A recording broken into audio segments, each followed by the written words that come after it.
Good morning. It's Saturday morning. I want to invite you to join us for worship tomorrow morning at 9 o'clock at the Unit Church of Christ on Murfreesboro Road.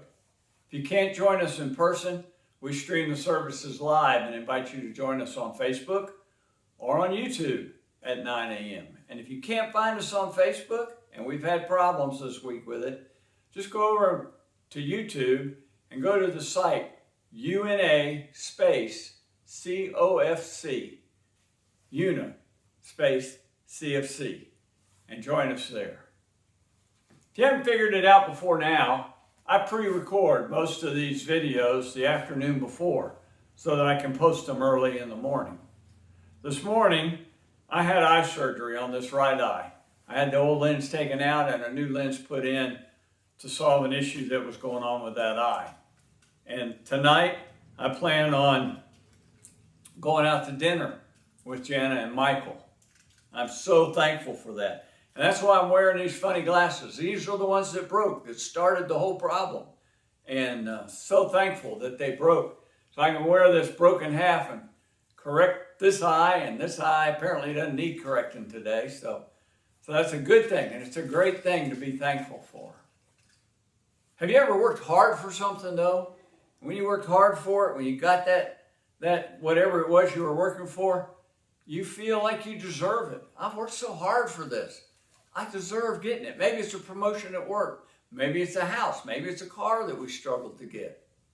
43, 44 years ago, I knew a young girl that wanted a vacuum cleaner. So she got a second job delivering phone books. All the heat and everything and delivering those phone books, she worked hard for that vacuum cleaner.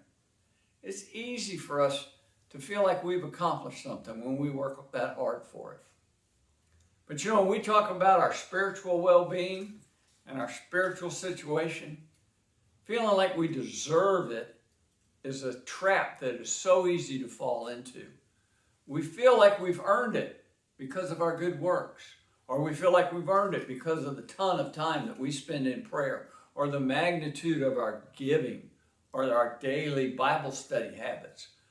Whatever we do, if we fall into that trap where we feel like we deserve it, it's very hard to have an attitude of thanksgiving and gratitude for the blessings that come our way. More, it's a personal holiness that gets me entitled to have those blessings, which is not true at all. We get the blessings we receive because of God's grace and God's love for us. The Apostle Paul in 1 Corinthians chapter 15 bears part of his heart when he talks about all the bad things that he has done, and yet he's an apostle today. I want to read that, 1 Corinthians chapter 15, beginning in verse 9. For I am the least of the apostles, and I do not even deserve to be called an apostle, because I persecuted the church of God.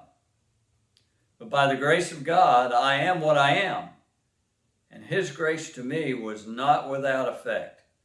No, I worked harder than all of the other of them, yet not I, but the grace of God that was in me. Paul says, I persecuted the church. I don't even deserve to be an apostle, but because of God's grace and his love for me, I am an apostle today. And that grace did not go without effect because of understanding that that gift was from God's grace. I worked harder than all of the others, and it wasn't me. It was God's grace working through me. When we reach the point that we truly understand that the gifts that we get in life and our spiritual blessings all come because of the grace and the love that God has for me, not because of anything I've done that makes me worthy of that. We can truly live a life of thanksgiving, expressing our love to him through our works and our actions out of thanksgiving. Be safe. Stay well out there.